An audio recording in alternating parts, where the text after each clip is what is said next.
والسلام على سيدنا وعلى آله وصحبه أجمعين.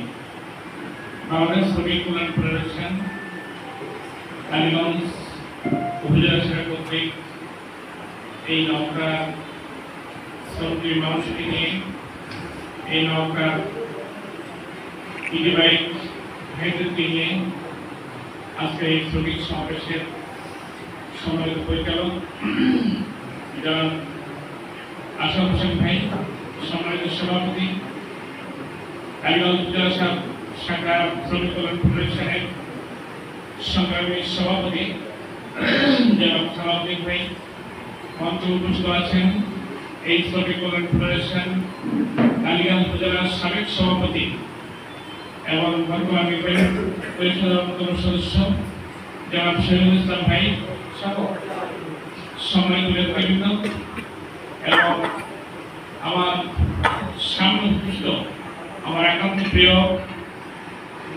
ভাই এবং শ্রদ্ধেয় মুরব্বিরা, আসসালামু আলাইকুম ওয়া রাহমাতুল্লাহি ওয়া বারাকাতুহু। ওয়ালাইকুম আসসালাম।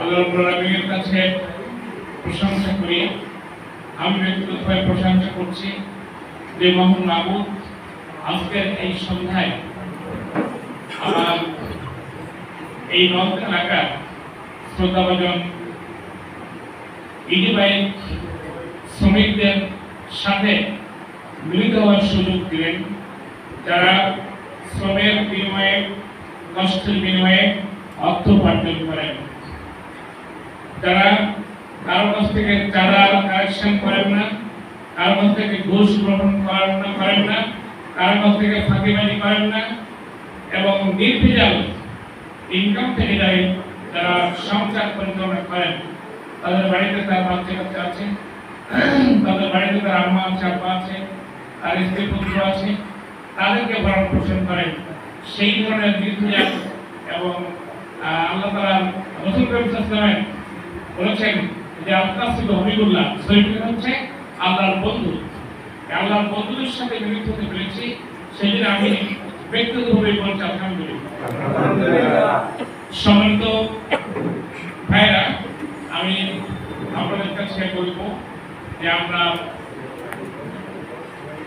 এই পৃথিবীতে আজকে এখানে আছি, একসময় আপনি চলে যাবেন। এই যে ঘরটা তিনি বানিয়েছেন, তিনি পৃথিবী থেকে চলে যাবেন, হয়তো ঘর থাকবে। আজকে যারা আমরা এখানে এসেছি বসেছি, আগামী তারা একজন আসবেন, বলবেন, পৃথিবী থাকবে, দুনিয়া থাকবে, কিন্তু হয়তো আপনি আমি থাকবো না, হয়তো আপনি আমি থাকবো না, আমাকে দুনিয়া থেকে চলে যেতে হবে। এটা সঠিক বাস্তবতা বলেন, এটা কিন্তু একটা সঠিক বাস্তবতা। এই দুনিয়া ছেড়ে আপনি আমি চলে যাব। প্রিয় বন্ধুরা, আমি আপনাদের কাছে যে কথাটি বলার জন্য, যে কথা বলার জন্য দাঁড়িয়েছি, সেই কথাগুলো আমি আপনাদের কাছে বলছি। সেটা হচ্ছে এই পৃথিবীর প্রথম মানব হচ্ছেন হযরত আদম আলাইহিস সালাম। তিনি এসেছেন, তার মাধ্যমে আজকে আমরা পৃথিবীর বিভিন্ন দিগন্তে মানুষ ছড়িয়ে পড়েছে, তাদের মাধ্যমে আজকে আমরা পৃথিবীতে এসেছি। আমাদের পরিচয় হচ্ছে আমরা আল্লাহ তাআলার খলিফা, আল্লাহ তাআলার প্রতিনিধি। আল্লাহ তাআলার খলিফা হিসেবে, আল্লাহ তাআলার প্রতিনিধি হিসেবে আপনার কিছু দায়িত্ব আছে, আমার কিছু দায়িত্ব আছে। যদি আমি আপনি আল্লাহ পাকের প্রতিনিধি হিসেবে যদি সেই দায়িত্বগুলো পালন করে যেতে পারি, তাহলে দুনিয়ার জীবনে আমি শান্তি পাবো, স্বস্তি পাবো, সুখ পাবো এবং পারস্পরিক জীবনে আমি হয়তো মুক্তি পেতে পারি। সেই জন্য আল্লাহ তাআলার সেই দুটো কাজ, সেটা হচ্ছে আল্লাহ তাআলার সকল হুকুম-আহকামগুলোকে মেনে চলা, আল্লাহ তাআলার সকল হুকুম-আহকামগুলোকে মেনে চলা। দুই নম্বর হচ্ছে যে আল্লাহ তাআলা যে হুকুম বিধিবিধান দিয়েছেন, এই বিধিবিধানকে সমাজে রাষ্ট্রে সব জায়গায় পরিচালনা, সব জায়গায় প্রতিষ্ঠিত করার দায়িত্ব কিন্তু আপনার আমার। সেই কাজ যদি আমি করে যেতে পারি, তাহলে কিন্তু আমরা পৃথিবীতে আমরা কল্যাণ থেকে পারবো, করে মুক্তি পেতে পারবো। প্রিয় বন্ধুরা, আমরা আমার পিতার কথা বললে বলে গেলে চলবে না। আমার মা আমাকে কষ্ট ধারণ করেছেন, দীর্ঘ 10টি মাস আমাকে তার পেটে রেখেছেন। পৃথিবীতে আসার সময় তাকে আমরা সীমাহীন কষ্ট দিয়ে এই পৃথিবীতে আমরা এসেছি। সুতরাং সেই পিতা মাতা থেকে আমরা খেয়াল করবো তারা যেন আমাদের থেকে কষ্ট না পায়। আমাদের সন্তানকে বড় করার জন্য, আমাদের বাচ্চাকে বড় করার জন্য, শিক্ষিত করার জন্য তাদের থেকে আপনি খেয়াল করবো। এবং আপনার স্ত্রী আপনার থেকে যাতে কোনো কষ্ট না পায় সেদিকে কিন্তু খেয়াল করতে হবে। আমার রাসূল সাল্লাল্লাহু বলেছেন যে তোমার স্ত্রী অনেক কাজ করে তোমার সংসারের জন্য, তোমার পরিবারের জন্য। হয়তো কোনো কারণে একটা কাজ ভুল হয়ে গেছে, আজকে একটা কাজ ভুল হয়ে গেছে, এই স্ত্রীর অন্যান্য সকল ভালো কাজগুলিকে তুমি খেয়াল করে আজকের ভুলটা তুমি ক্ষমা করে দাও। আজকের ভুলটা তুমি কি করে দাও? ক্ষমা করে দাও, তাহলে কিন্তু আর কোনো সমস্যা থাকে না। সেই জন্য আমরা সেদিকে খেয়াল করবো। প্রিয় বন্ধুরা, আমি বাংলাদেশ শ্রমিক কল্যাণ ফেডারেশনের কথা বলছি ছোট্ট করে। বাংলাদেশ শ্রমিক কল্যাণ ফেডারেশন একটি আমাদের দেশের একটি প্রতিষ্ঠিত একটি সংগঠনের নাম। শ্রমিকদের নিয়ে এই সংগঠনটি কাজ করছে। আপনারা জানেন আমরা এখানে এসেছি আমার সম্মানিত ইজিবাই বন্ধুদেরকে নিয়ে। এখানে কৃষি শ্রমিক আছে, তাঁত শ্রমিক আছে, ভ্যান শ্রমিক আছে, তারপরে রাজমিস্ত্রি শ্রমিক আছে, তারপরে মৎস্য শ্রমিক আছে, বিভিন্ন শ্রমিক কিন্তু বাংলাদেশে আছে, বিভিন্ন পেশার শ্রমিক আছে। সকল পেশার শ্রমিকদের সংগঠন হচ্ছে বাংলাদেশ শ্রমিক কল্যাণ ফেডারেশন। বাংলাদেশ শ্রমিক কল্যাণ ফেডারেশন চায় আল্লাহ এবং তার রাসূল সাল্লাল্লাহু আলাইহি বিধান হুকুমটা যাতে করে আমাদের শ্রমিক বন্ধুরা, শ্রমিক ভাইরা গ্রহণ করতে পারে, তারা পালন করতে পারে, সেই জন্য তারা কাজ করছে। বাংলাদেশ শ্রমিক কল্যাণ ফেডারেশন চায় যে আমাদের এই যারা আমরা সেখানে বসেছি, যে কজন ভাই আমরা এখানে আজকে ভাই বলে এসেছি, এই কজন ভাই শুধু না সকল ভাইদেরকে নিয়ে যাতে করে আমরা জান্নাতে যেতে পারি এবং আমরা যাতে আল্লাহ জাহান্নাম থেকে আমরা মুক্তি পেতে পারি, সেই জন্য শ্রমিক কল্যাণ ফেডারেশন কিন্তু বই কাজ করে করছে। সেই জন্য বাংলাদেশ শ্রমিক কল্যাণ ফেডারেশন আমাদেরকে নামাজের কথা বলে, রোজার কথা বলে, সত্যের কথা বলে, পাপ থেকে দূরে থাকতে বলে, অন্যায় থেকে দূরে থাকতে বলে। প্রিয় বন্ধুরা, এই শ্রমিক কল্যাণ ফেডারেশন ইসলামী শ্রমিক আইন প্রতিষ্ঠার জন্য কাজ করছে। সেই ইসলামী শ্রম নীতি বাস্তবায়নের জন্য আমরা সকলেই সাথে নিতে চাই। প্রিয় বন্ধুরা, আমি এই প্রসঙ্গে আরো কথা বলছি, সেটা হচ্ছে আমাদের দেশে শ্রমিক লীগ আছে। আমাদের দেশে কি আছে? শ্রমিক লীগ আছে। আমাদের দেশে কি আছে? শ্রমিক দল আছে। আমাদের দেশে কি আছে?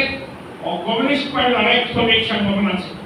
আমাদের দেশে জাতীয় পার্টির অনেক শ্রমিক সংগঠন আছে। কিন্তু তারা কি করে? তাদের এই আমার প্রিয় ভাইদেরকে নিয়ে, আমার প্রিয় বন্ধুদেরকে নিয়ে, আমার খেটে খাওয়া শ্রমিকদেরকে তারা নিয়ে তারা পেয়ে তাদের হাতে লাঠি তুলে দেয়, তাদের হাতে অস্ত্র তুলে দেয়। ওই যে লোকে বৈঠক কথা আমরা আগে জানি না, 2006 সালে লোকে বৈঠক দিয়ে আমাদের শ্রমিকদেরকে ব্যবহার করে তারা এসব কাজগুলো করেছে এবং তারা অতিথি করে। কিন্তু আমরা যারা শ্রমিক কল্যাণ ফেডারেশন ভাইদেরকে যে আমাদের শ্রমিকদেরকে নিয়ে কি করে? তাদের হাতে ক্লাস উঠে দেয়, তাদের হাতে হাদিস উঠে দেয়, তাদের হাতে ইসলামের সাহিত্য উঠে দেয়, তাদেরকে মসজিদে আহ্বান করে, তাদেরকে কোরআন শরীফ পড়ার জন্য আহ্বান করে, ইসলামের আদর্শ আলোকে তাদের জীবন যাপন করার জন্য তারা কিন্তু আহ্বান করে। এই বন্ধুরা, সেই জন্য এই শ্রমিক কল্যাণ ফেডারেশন এটা হচ্ছে মানবিক সংগঠন, এটা হচ্ছে জনতার সংগঠন, এটা হচ্ছে মানুষের সংগঠন, এরা মানুষের মুক্তি দেওয়ার জন্য তারা কাজ করছে। শুধু তাই না, এখানে একজন ভাই আছেন, অমুসলিম ভাই, হিন্দু ভাই আছেন। আমি হিন্দু ভাইরা যে আছেন, আমি হিন্দু ভাইদেরকে আমার শ্রমিক কল্যাণ ফেডারেশন কিন্তু তাদের জন্য কাজ করছে। এই শ্রমিক কল্যাণ ফেডারেশন শুধু মুসলিমদের জন্য না, যারা মানুষ হিসেবে পৃথিবীতে এসেছে, যারা মানুষ হিসেবে বাংলাদেশে জন্মগ্রহণ করেছে, যারা মানুষ হিসেবে শ্রমিক আছে সকলের জন্য তারা কিন্তু কাজ করছে, কারণ তাদের কাজটা হচ্ছে মানবতার জন্য, মানুষের জন্য, শুধু মুসলমানদের জন্য না, সকলের জন্য। সুতরাং যার যার জায়গা থেকে তার ধর্মীয় কার্যক্রম তারা পরিচালনা করতে পারে, সেই আহ্বান কিন্তু বাংলাদেশ শ্রমিক কল্যাণ ফেডারেশন আমাদেরকে পথ দেখাচ্ছে, আমাদেরকে লাইট দিচ্ছে। প্রিয় বন্ধুরা, আজকে আমি এখানে এসে আপনাদের বক্তব্য শুনেছি, আপনাদের কথা আমি শুনেছি, আপনাদের দাবি দেওয়ার কথা আমি, আপনাদের কিছু কথা আমি শুনেছি। প্রিয় বন্ধুরা, আপনারা, আমি এখানে দাঁড়িয়ে নিশ্চিত করে বলতে পারি এবং আমি এখানে দাঁড়িয়ে আমি গ্যারান্টি দিয়ে বলতে পারি, এখানে দাঁড়িয়ে আমি দ্বিধাহীন চিত্তে বলতে পারি, যদি যে কজন ভাই আমাদের সাথে এখানে এসেছেন, আগামীতে আসবেন, শ্রমিক কল্যাণ ফেডারেশনের অধীনে আমাদের সভাপতি হচ্ছেন সালাউদ্দিন ভাই, সাধারণ সম্পাদক হচ্ছেন আশরাফ ভাই, সাবেক সভাপতি হচ্ছেন আমাদের শহীদুল ইসলাম ভাই, এবং যারা নেতৃত্ব এখানে আছেন, আমি মনে করি এরাই হচ্ছে আপনার আশ্রয়স্থল। আপনাদের টাকা পয়সা, অর্থ করি, আপনাদের জানমাল সবকিছু কিন্তু আমরা দেখভাল করতে রাজি আছি, সংরক্ষণ করতে রাজি আছি। মনে করবেন আপনাদের যে একটা ট্রেড ইউনিয়ন এখানে আপনারা করবেন, এটি ডিভাইড ট্রেড ইউনিয়ন হতে পারবে, করা যাবে, সম্ভব না। সেই ট্রেড ইউনিয়ন করার কিছু প্রক্রিয়া এখানে কিন্তু আছে, সেই প্রক্রিয়াটা আপনারা যদি গ্রহণ করেন, এখানে প্রক্রিয়া গ্রহণ করতে হলে একটা আমাদের ফর্ম আছে, বি ফর্ম, সেই বি ফর্মটা পূরণ করে দেবেন, আর আপনার হচ্ছে আইডি কার্ডের ফটোকপি দিবেন। এই আইডি কার্ডের ফটোকপি নিয়ে এই মানে বি ফর্ম নিয়ে আমরা এটাকে আমরা খুলনায় পাঠাবো। খুলনায় পাঠানোর পরে যখনই আমাদের ট্রেড ইউনিয়ন গঠিত হবে, যে নর্থা ইজিবাই সমিতি, শ্রমিক ইজিবাই ট্রেড ইউনিয়ন, এইটা যখনই হবে তখন রাষ্ট্র দায়িত্ব নেবে, আমরাও দায়িত্ব নেব। আমাদের সাথে আপনারা যুক্ত হয়েছেন, আপনারা হচ্ছেন আমাদের আমানত, রাষ্ট্র যখন আপনাদেরকে সুবিধা দেবে, আর আমার প্রতি সেই সুবিধা, সেই দাবি দেওয়া আপনাদেরকে নিয়েই কিন্তু আমরা আদায় করবো। প্রিয় বন্ধুরা, আমি জানি অনেক সংগঠন তারা চাঁদা আদায় করে, তারা কালেকশন করে, করে তাদের পকেটে তারা ঢুকায়, আমার ভাইদেরকে তারা দেয় না। আমার শ্রমিক ভাইয়ের ছেলে অসুস্থ, তার মা অসুস্থ, তার বাড়িতে খাবার ঠিক মতো আসে না, শ্রমিক তারা দিতে পারে না, কিন্তু এই ফান্ড থেকে কোনো অর্থ করি আমার শ্রমিক ভাইরা পায় না। সেই জন্য আমি বলতে চাই যে আপনারা এই শ্রমিক কল্যাণ ফেডারেশনের ছায়াতলে আপনারা এসেছেন, আপনাদেরকে আমরা অভিনন্দন জানাচ্ছি, আমাদের পক্ষ থেকে আমরা ধন্যবাদ জানাচ্ছি, অভিনন্দন জানাচ্ছি, আমরা আপনাদেরকে স্বাগত জানাচ্ছি, সুস্বাগত জানাচ্ছি। সেই জন্য এই ট্রেড ইউনিয়ন যখনই হবে তখনই আমাদের ভাইরা কিন্তু বলেছেন, একটু আগে বলেছেন এখানে যদি কোনো অসুবিধা পড়েন, যদি অ্যাক্সিডেন্ট হয়, আপনার ছেলেমেয়ের যদি পড়াশোনার খরচ লাগে, এবং সেটা যদি আপনারা মানে সঠিক কাগজগুলো আপনারা যদি সাবমিট করতে পারেন আমাদের মাধ্যমে, সাবমিট করার আমাদের আলাদা ফর্ম আছে, সেই ফর্ম ফিল আপ করে আমাদের মাধ্যমে যখন একটা কল্যাণ অফিসে আমরা প্লেস করবো, তখন এটা কিন্তু আইন মন্ত্রণালয় না, শ্রম মন্ত্রণালয় দিয়ে তখন কিন্তু আপনার জন্য একটা বাজেট হবে, আপনার জন্য একটা অর্থ বরাদ্দ হবে। এটা কিন্তু আমরা জানি না, আমাদের ভাইরা কিন্তু অনেক সময় জান না। এটা শ্রমিকদের একটা অধিদপ্তর আছে, শ্রমিকদের একটা মন্ত্রণালয় আছে, সেই মন্ত্রণালয়ের কাজ কিন্তু এগুলো করা, শ্রমিকদের দাবি দেওয়া, শ্রমিকদের অধিকার, এইসব এই কিন্তু আছে একটা শ্রমিক মন্ত্রণালয়। এবং শুধু তাই না, শ্রমিকদের একটা আদালতও আছে, শ্রমিকদের শ্রম আদালত আছে। কিন্তু এত বড় সুযোগ সুবিধা আমাদের দেশের মধ্যে আছে, কিন্তু এই সুযোগ সুবিধাগুলো কিন্তু আমরা আমাদের অনেক সময় জানা হয় না। সেই জন্য আমরা বিচ্ছিন্ন থাকার কারণে, থাকার কারণে আমাদের যারা কিন্তু সুযোগ থাকে না। প্রিয় বন্ধুরা, সেই জন্য ঐক্যবদ্ধভাবে, দলগতভাবে সবাই মিলে যদি আমি এক হতে পারি, আমরা যদি সমষ্টিগতভাবে যদি আমরা একটা মানে ট্রেড ইউনিয়ন মেম্বার করতে পারি, তাহলে আমাদের দিকে তাকিয়ে একজন সাহেব বা দুজন সাহেব আমাদের গাড়িতে উঠলেন, আমাদের সাথে মাস্তানি করলেন, এখানে 10 টাকা ভাড়া হবে, সেখানে আপনাকে 5 টাকা দিয়ে গেল, যেখানে ভাড়া দেবেন হবে 20 টাকা, সেখানে আপনাকে 10 টাকা দিয়ে গেল। এটা কিন্তু আপনারা কিছু করতে পারবেন না। যদি আপনারা সকলে ঠিক থাকে, কেননা যদি কোনো ভাই এই কাজ করেন, যদি কোনো সাহেব যদি এই কাজটা করেন, আপনি তাদের ঠিক থাকি বলবেন যে ভাই এই যে কারণে ভাড়া কিন্তু আপনি আসলে 10 টাকা না, এই পর্যন্ত ভাড়া হচ্ছে 20 টাকা, এই পর্যন্ত ভাড়া হচ্ছে 10 টাকা, এই পর্যন্ত ভাড়া হচ্ছে 15 টাকা, এটা আমাকে দিলেন। সে যদি না দিতে চায়, তখন আপনার আশেপাশে লোকজন আছে, আপনার শ্রমিক বন্ধুরা আছে, তারা কিন্তু সবাই মিলে কিন্তু তাকে প্রোটেকশন দিতে পারবে এবং তারা দাবি আদায় করতে পারবে। এরকম যখন একটি ঘটনা ঘটবে, তখন কিন্তু সাহেবরা কিন্তু সোজা হয়ে যাবে, সাহেবরা সোজা হয়ে যাবে। কিন্তু আপনি একা, আপনি বিচ্ছিন্ন, আপনার কোনো দল নাই, আপনার কোনো আপনার কোনো শ্রমিক সংগঠন নাই, আপনার ট্রেড ইউনিয়নের মধ্যে নাই, আপনি কিন্তু জোর করায় কিন্তু কাজ কিন্তু করতে পারবেন না। যখন আপনার ট্রেড ইউনিয়ন থাকবে, তখন আপনি শক্তিতে থাকবেন, তখন আপনি একমত করে একটা শক্তির মধ্যে থাকবেন সবাইকে নিয়ে। সেইভাবে কিন্তু যদি আমাকে চলা যায়, তাহলে কিন্তু আমাদের এই শ্রমিক অধিকার কিন্তু আমরা রক্ষা করতে পারবো। এই বন্ধুরা, আমি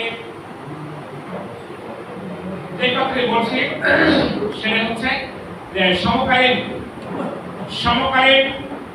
দু একটা কথা বলবো। সমকালীন আমাদের বাংলাদেশ সবুজের সমারোহ, আমাদের বাংলাদেশের সুজলা সুফলা নদীমাতৃক দেশ, এত শান্তির দেশ পৃথিবীতে আর কিছু কথা খুঁজে পাবো না। আমাদের মাতৃভূমি এই বাংলাদেশকে আমরা সবাই ভালোবাসি না? বাংলাদেশকে আমরা সবাই ভালোবাসি। এই বাংলাদেশের মানুষের অধিকার নিয়ে যারা শ্রীমিনি খেলে, আপনি চিন্তা করতে পারেন, আপনার ছেলে, আমার ছেলে, আপনার মেয়ে, আমার মেয়ে, যাদের মেধা আছে তারা চাকরি করবে, তারা ডিসিএসপি হবে, তারা ডাক্তার হবে, তারা ইঞ্জিনিয়ার হবে, তারা বিশেষ ক্যাডার হবে, তারা বড় বড় চাকরি করবে। সেইখানে যদি কোটা থাকে, কেমন কোটা জানেন?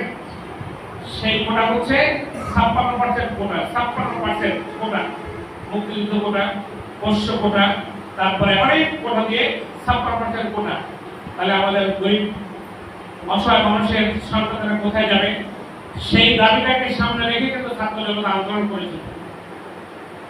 সেই দাবিকে সামনে রেখে আমাদের ছাত্র জনতা তারা আন্দোলন করেছিল। আন্দোলন এমন পর্যায়ে চলে গেছিল, আপনারা জানেন, অনেক কথা, কিন্তু কোনো কথা বলতে পারবো না, আমি সংক্ষেপে বলবো।